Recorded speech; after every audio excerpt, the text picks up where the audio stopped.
Back again. I'm really digging it. I'm getting into this stuff now.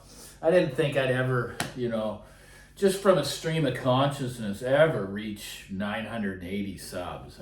So it's really motivated me to continue because, I'm not far away from actually putting a little tip in the bank.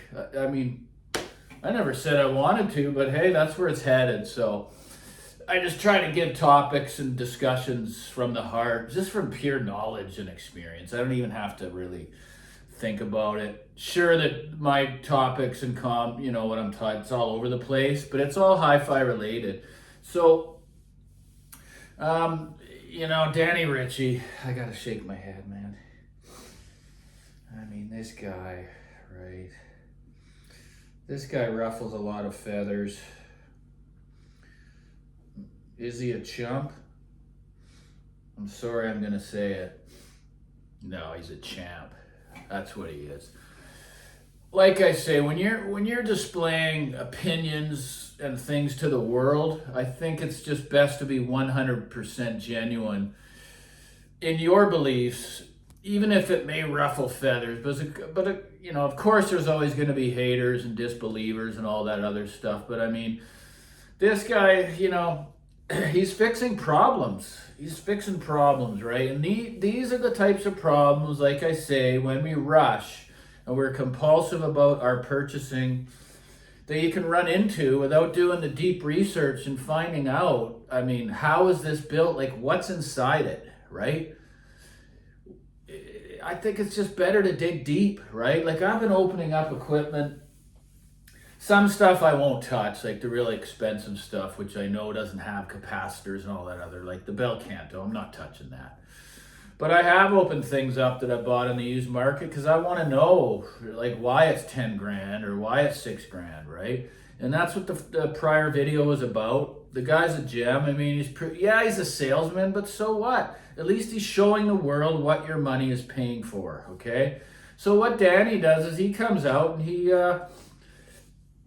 just, he displays to people right in front of their face, not only how the speaker measures, but how the crossover is built and just how important the crossover is with the speaker design, right? And it's funny, like, I've seen really expensive one. Like, I don't watch too many guys on YouTube. He's just one of them because I like to see what he's going to say about a certain speaker. And it's funny because the Polk line, I've always known, to my ears and the way they felt, like especially even the LSI 9, the prior flagships, couple generations back, that was one of the first speakers I bought, and I was just blown away. And I didn't have as much experience, but man, I knew that how is this so cheap, right? And of course, like, he gets the new series in there, LSIM, I forgot what it is, 703, right? Look at what he has to say about that speaker. And he's just telling the truth. There's a couple flaws, minimal flaws, but at that price, who cares?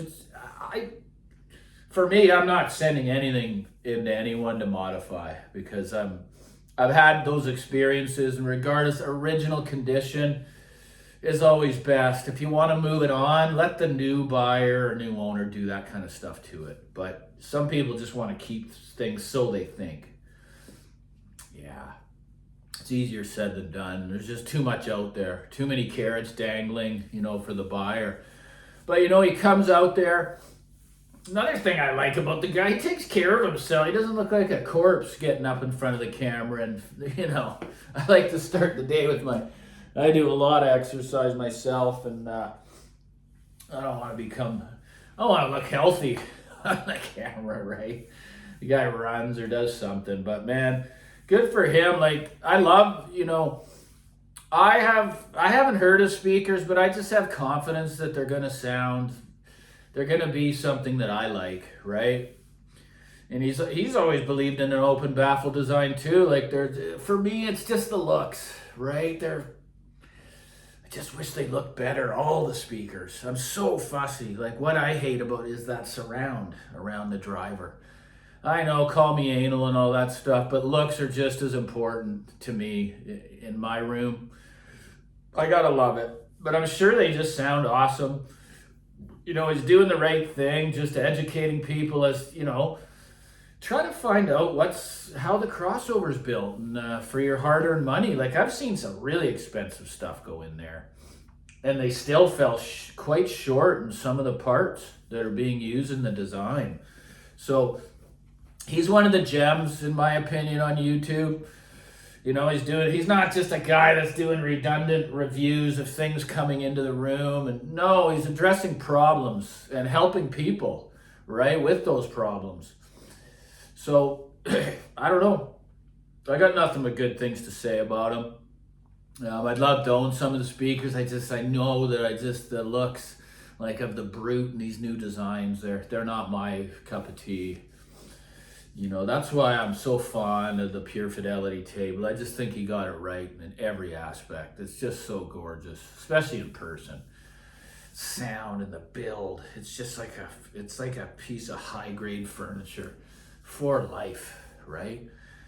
So yeah, that's it. I mean, props to you, Danny. Keep doing what you're doing.